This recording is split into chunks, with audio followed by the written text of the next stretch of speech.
तहरीक इंसाफ की मकसूद नशिस्तें फिर red zone में आ गई। पीपल्स पार्टी ने भी अदालती फैसला चैलेंज कर दिया। फारूक एच नायक की जानिब से सुप्रीम कोर्ट में नजरसानी की दरख्वास्त दायर। मौक़िफ़ अपनाया कि सुप्रीम कोर्ट का ऑर्डर असल तनाज़े पर मुकम्मल खामोश है।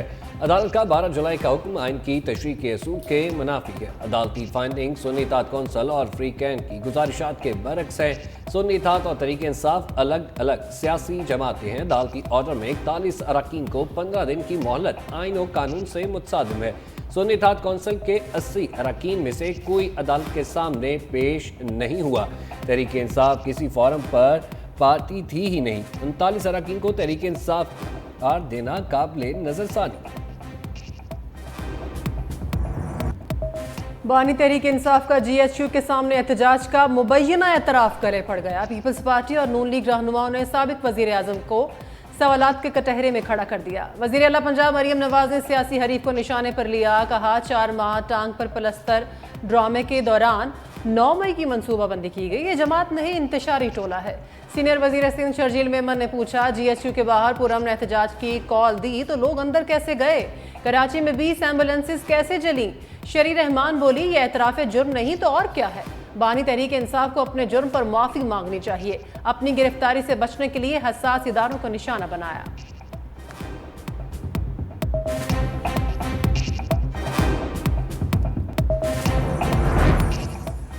बानी तहरीक इंसाफ का मुबैना एतराफ़। सलमान अकरम राजा रेस्क्यू करने आ गया। दयाला जेल में मुलाकात के बाद मीडिया से गुफ्तगू में कहा बानी PTI ने 9 मई के हवाले से किसी बात का एतराफ़ नहीं किया। समान पार्क में रेंजर्स के एक्शन के बाद मुत्तफ़िका फैसला हुआ था कि एहतजाज वहाँ होगा जहाँ होना चाहिए, वो GHQ हो या कोई और दफ्तर हो। मजीद बोले हम पाकिस्तान की फलाह के लिए बात करने को तैयार हैं। चाहते हैं पाकिस्तान में इंतशार ना हो, मौशत तरक्की करे, अवाम गुरबत महंगाई से छुटकारा पाए।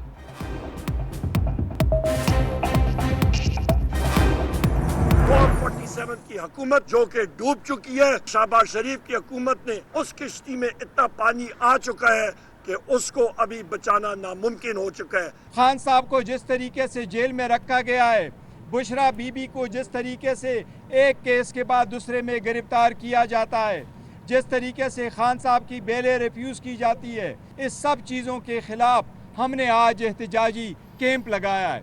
ये उस वक्त तक रहेगा जब तक खान साहब की रिहाई नहीं होती। जो मरियम नवाज ने अदलिया के बारे में तौहीन-आमेज़ अल्फाज बोले हैं, मुतालबा करते हैं इनके खिलाफ कंटेम्प्ट जो है ना इशू की जाए। बानी को रिहाई के लिए PTI की नए हिकमत अमली। पार्लियामेंट के बाहर अलामती भूख हड़ताली कैंप। तहरीक इंसाफ के रहनुमाओं की हुकूमत को ललकार। ऑपोजिशन लीडर उमर अयूब बोले फॉर्म 47 की हुकूमत की कश्ती में इतना पानी आ चुका है कि अब बचाना नामुमकिन है। हमारा मुतालिबा है आज़ादाना मुनसिफाना इंतखाबात हों ताकि मुल्क बहरान से निकले। बैरिस्टर गौहर ने कहा हमारे एहतजाज का मकसद नाइंसाफ़ी ख़त्म करना और बानी को आज़ादी दिलाना है। हमसे ज्यादतियां हो रही हैं, हमारे अरकान असम्बली को उठाया जा रहा है। असद कैसर ने कहा मरियम नवाज ने अदलिया से मुतालिक तौहीन आमेज अल्फाज बोले। हम मरियम नवाज के अल्फाज की मजम्मत करते हैं, उनको तौहीन अदालत का नोटिस होना चाहिए। PTI के दफ्तर पर किस कानून के तहत हमला किया गया?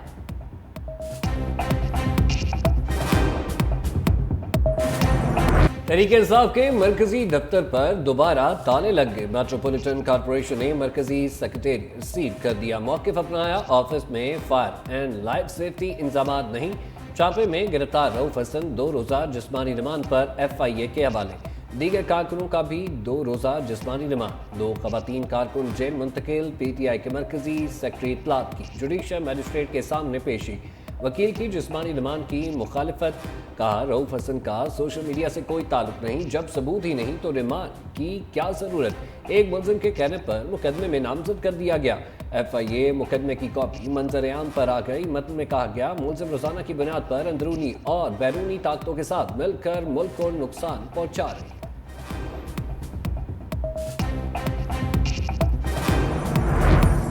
PTI दफ्तर छापा और गिरफ्तारियों पर अदालत लग गई। Chief justice Islamabad high court Aamir Farooq का इस्तिफसार। पूछा PTI सेक्रेटेरिएट में बैठे तमाम लोगों को गिरफ्तार किया जाना लाजिम था? क्या उस वक्त दफ्तर में मौजूद होना कोई जुर्म है? आपने लोगों को उठाकर 10 घंटे बाद छोड़ दिया।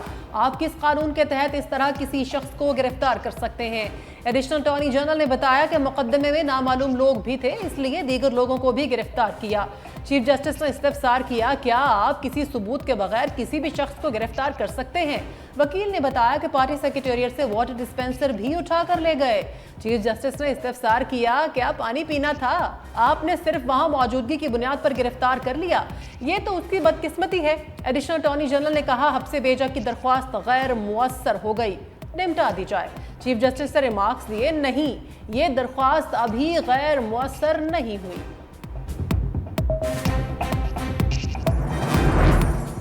भारी तहरीक इंसाफ का कानूनी इम्तिहान, लाहौर पुलिस की तफ्तीश का पहला मरहला मुकम्मल। साबिक वज़ीर आज़म का आगाज पर सवालात के जवाब से इनकार, कहा मुझे पुलिस पर एतबार नहीं, आप लोगों ने बहुत ज्यादती की। तफ्तीशी टीम के सरबराह ने कहा, आप पुलिस के तफ्तीशी अफसरान से ताउन करें, हम इंसाफ करेंगे। DSP जावेद आसिफ की यकीन दहानी पर बानी तहरीक इंसाफ ने 15 मिनट तक सवालात के जवाब दिए। साबिक वज़ीर आज़म का पंजाब फॉरेंसिक साइंस के माहिरीन को पोलीग्राफिक समेत 3 टेस्ट देने से इनकार, कहा थक चुका हूं, टेस्ट के लिए बाद में वक्त दूंगा।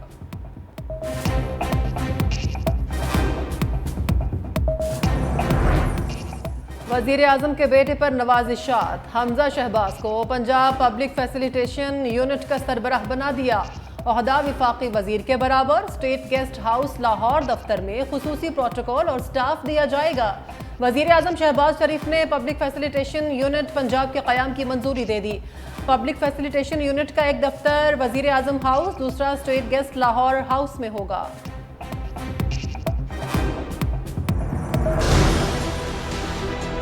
हमारा काम बड़ा मुश्किल काम है। अब डेथ सेंटेंस है, अब ये देखना है बंदे को फांसी लगानी है कि बरी करना है। कई दफा रात को नींद नहीं आती, यार गलत फैसला ना हो जाए, बेगुनाह बंदा बरी ना हो जाए, बेगुनाह बंदा सजा ना हो जाए और सजा याफ्ता बंदा बरी ना हो जाए। तो बहुत बड़ा मैं समझता हूँ कि हमारे दिल के ऊपर इस चीज़ का बोझ होता है और मुश्किल काम होता है। तो हर डिसीजन हमारा हम ये समझ के लिखते हैं कि जैसे ये एग्जामिनेशन पेपर है, और उसके लिए फिर हमें ज़ाहिर लॉ को भी फॉलो करना पड़ता है, सुप्रीम कोर्ट की जजमेंट को फॉलो करना पड़ता है, सेंट्रल लॉ को हर चीज़ बीच में लिखनी पड़ती है, कन्विंस करना पड़ता है। कोई जज अगर जानबूझकर गलत फैसला करता है तो उस पर अल्लाह का कहर नाज़िल होगा। जैसे तारिक महमूद जहांगीरी का इस्लामाबाद बार की तकरीब से खिताब, कहा अगर हम अपने हल पर नहीं चल सकते तो बहुत बड़ी बददियानती और ज़्यादती होती है। अगर हम इंसाफ नहीं देंगे तो अल्लाह की अदालत मौजूद है। आज तक किसी ओहदे के लिए सिफारिश नहीं कराई, रोज़ कुरान पाक पढ़कर अदालत में बैठता हूँ। कई बार रात को नींद नहीं आती कि गलत फैसले ना हो जाएं। हमारी कोशिश होती है कि जो रिलीफ के लिए आए उनको रिलीफ दें। हमने आइन और कानून की पासदारी का हल्फ उठा रखा है और हम उसके पासदार हैं। हमने ये नहीं देखना कि हमारे सामने कौन है। मेरा ईमान है कि सब जजेस को हल्फ के मुताबिक फैसला करना चाहिए। IPPs की लूटमार मुसलसल गोहर एजाज के रडार पर। FPCCI का मुआहदों के खिलाफ सुप्रीम कोर्ट से रजू का फैसला। साबिक निगरान वफाकी वजीर की एक्सपोस्ट, लिखा federation of Pakistan chambers of commerce and industry बाज़ाब्ता तौर पर पिटीशन दायर करेगी। मौक़िफ़ अपनाया जाएगा कि अदालत उज़्मा इस नाकाबिले बर्दाश्त सूरत हाल में मुदाखलत करे। पाकिस्तान अरबों रुपए इन कंपनियों को अदा करता है जो बिजली पैदा नहीं करती। महंगी बिजली तमाम पाकिस्तानियों के लिए नाकाबिले बर्दाश्त हो चुकी। ज़्यादा कीमत शहरियों को गुर्बत में धकेल रही है और कारोबार को दिवालिया कर रही है। दुकानदार फिक्स टैक्स के लिए अपनी जेब ढीली कर लें। छोटे ताजरों से वसूली का आगाज, माहाना 100 से 20 हज़ार रुपए तक टैक्स भरना होगा। 42 शहरों के छोटे दुकानदारों के लिए माहाना टैक्स स्कीम का SRO जारी। टैक्स का तयन इलाका, दुकान का साइज और दुकानों की फेयर मार्केट वैल्यू के हिसाब से किया जाएगा। रिटेलर स्कीम लाहौर, इस्लामाबाद, कराची, हुसूर, फैसलाबाद में नाफिज होगी। डेरा इस्माइल खान, घोटकी, गुजरात, गवादर में भी ताजरों की रजिस्ट्रेशन होगी। हाफिजाबाद, हरीपुर, हैदराबाद, झंग और जेहलम फहरिस्त में शामिल।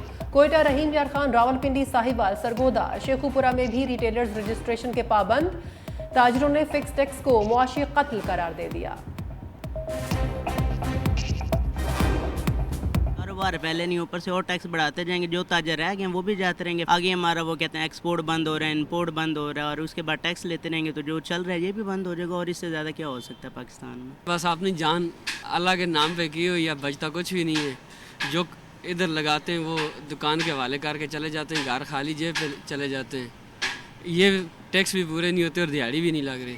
हम तो पहले ही टैक्स दे रहे हैं, तो उसके टेलीफोन पे टैक्स दे रहे हैं, बिलों पे टैक्स दे रहे हैं, एलसीडीओ को टैक्स दे रहे हैं। कहाँ तक हम टैक्स देंगे, कैसे पूरा करेंगे हम? हमें तो ये कोई पता नहीं चलता अभी कैसे होगा कैसे नहीं होगा। हम तो खुद बहुत परेशान इसमें। सदर मुमलिकत आसिफ अली जरदारी ने क्रिश्चियन मैरिज तरमीमी एक्ट पर दस्तखत कर दिए। कहा तमाम अक़लियतें मुल्क के मसावी शहरी हैं, सबको यकसा हुकूक हासिल है। सरकारी मुलाजमतों में अक़लियतों के कोटे में मजीद इजाफे के लिए ख़त लिखूंगा।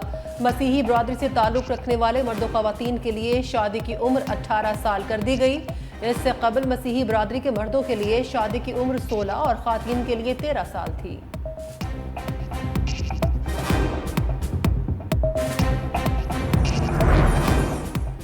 वफाकी वजारत खजाना और IMF के तखमीनों ने वज़ीर आज़म के बरामदी हदफ की नफी कर दी। वज़ीर आज़म शहबाज शरीफ ने मुल्क की बरामदा 3 साल में $7 अरब तक बढ़ाने का हद दिया।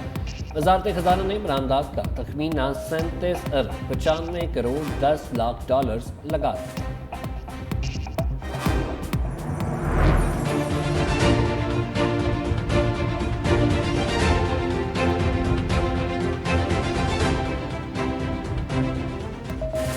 PIA की निजकारी पर ताखीर के बादल छा गए। बोली दहिंदगान को PIA की यूरोप के लिए परवाजों पर पाबंदी के हवाले से तशवीश।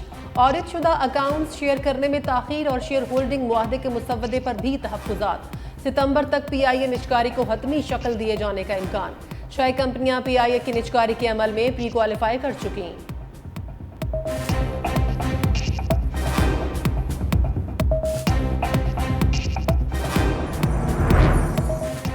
तहरीक इंसाफ मकसूद नशिस्तों के लिए मुतहरिक पंजाब असम्बली 35 और कौमी असम्बली के लिए 14 नामों की फहरिस्त तैयार। हतमी मंजूरी बानी PTI देंगे।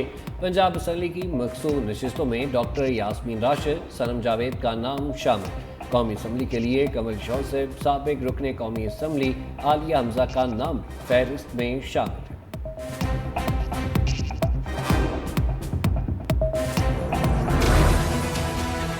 मैं गार्डियन हूं उस हाउस का जिसको मैंने अनरूली नहीं होने देना, जहां पर लोगों को गालियां मैंने नहीं देने देनी। वो रिकॉर्डिंग्स मैं आज पब्लिक कर दूं मीडिया में। मैं दावे से कह सकता हूं कि आप अपने घरों में जाने के काबिल नहीं रहेंगे। 60 के करीब अफराद एक ट्रेवल अलाउंस, एक डेली अलाउंस लेने के लिए आग के अंदर चीट कर जाएंगे। पंजाब असम्बली का कस्टोडियन हूँ, किसी माँ बहन बेटी को गाली देने की इजाज़त नहीं दूंगा। Speaker Punjab assembly Malik Ahmad Khan opposition अरकान पर बरस पड़े। कहा असम्बली की रिकॉर्डिंग जारी कर दूं तो ये लोग किसी को मुंह दिखाने के काबिल नहीं रहेंगे। अपोजिशन के 60 अरकान ट्रैवल अलाउंस लेने आए, हाजिरी लगाई और चले गए।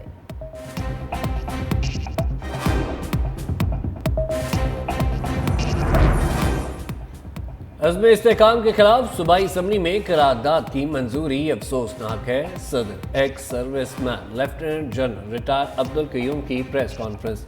बोले दहशतगर्दी का मसला पूरी कौम का है। अफगानिस्तान को दहशतगर्दों की पुष्ट पनाही खत्म करना होगी। अमेरिका अफगानिस्तान से जाते हुए हमारे लिए दहशतगर्द छूट गया। अफगानिस्तान में अमरीकी फौज के इनखला के बाद सूरत हाल खराब हुई। रवां बरस हमारे 137 अफसरों और जवानों की शहादतें हुई। पाकिस्तान तमाम हमसायों के साथ अच्छे ताल्लुकात चाहता। मॉनसून बादलों की गर्मी और हब्स से टक्कर। लाहौर में सुबह सवेरे बारिश, हब्स में मामूली कमी। इस्लामाबाद और रावलपिंडी में भी बादल जमकर बरसे। गुजरात, गुजरांवाला, सियालकोट, मंडी बहाउद्दीन, ननकाना साहब, हाफिजाबाद, शेखुपुरा और कसूर में भी जल थल एक हो गया। नशेबी इलाकों में पानी जमा। मरी, एबटाबाद, मानसहरा, हरीपुर समेत खैबर पख्तूनख्वा के बेशतर इलाकों में झड़ी। भिंबर समेत आज़ाद कश्मीर के मुख्तलिफ इलाकों में भी मूसलाधार बारिश से चेहरे खिल उठे। बलोचिस्तान के मुख्तलिफ इलाकों में बारिश, नदी नालों में तुग़यानी का खदशा। महकमे मौसमियात की बारिशों का सिलसिला 25 जुलाई तक जारी रहने की पेशगोई।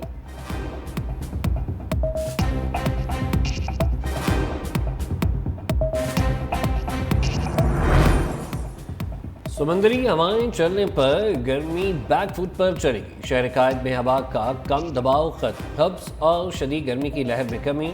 चीफ मेट्रोलॉजिस्ट सरदार सरफराज के मुताबिक कराची में जुलाई का असल मौसम वापस आ गया। आइंदा आने वाले दिनों में मौसम इसी तरह आबर आलूद रहेगा। शहर में 30 जुलाई से बारिश का एक और स्पेल मुतवक्के। अगस्त में कराची में अच्छी बारिश होगी। सिंध में तलबा के लिए खुशखबरी। महकमा तालीम ने मौसमी हालात के पेश नज़र स्कूलों की तातीलात 14 अगस्त तक बढ़ा दी। नोटिफिकेशन जारी।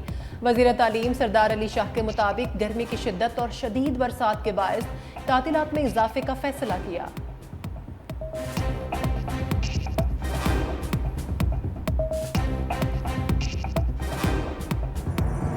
लड़की को हमने उनके फ़ोन नंबर से ट्रेस करके हमने उसको पहले गिरफ्तार किया। इस वक्त तक OCU में जो 12 मुल्ज़मान हम गिरफ्तार कर चुके हैं, 12 जिसमें से 10 मेल हैं और 2 फीमेल हैं। खलील रहमान कमर हनी ट्रैप की कहानी मुल्ज़िम मनान की ज़ुबानी। कहा अगवा करने का प्लान जो टाउन के एक कैफे में बना। हसन शाह ने कहा बुड्ढे के पास बहुत पैसा और गरूर है, उससे बड़ी रकम हासिल करते हैं। आमना रूज के साथ मिलकर हनी ट्रैप का प्लान बनाया। 3 गाड़ी, वायरलेस सेट, जदीद राइफलों और गोलियों का इंतजाम किया गया। खलील रहमान को डराने के लिए पाँव के करीब फायरिंग की तो उनकी हालत गैर हो गई। रकम का इंतजार करने की बजाय खलील रहमान कमर को गाड़ी से बाहर फेंका और फरार हो गया।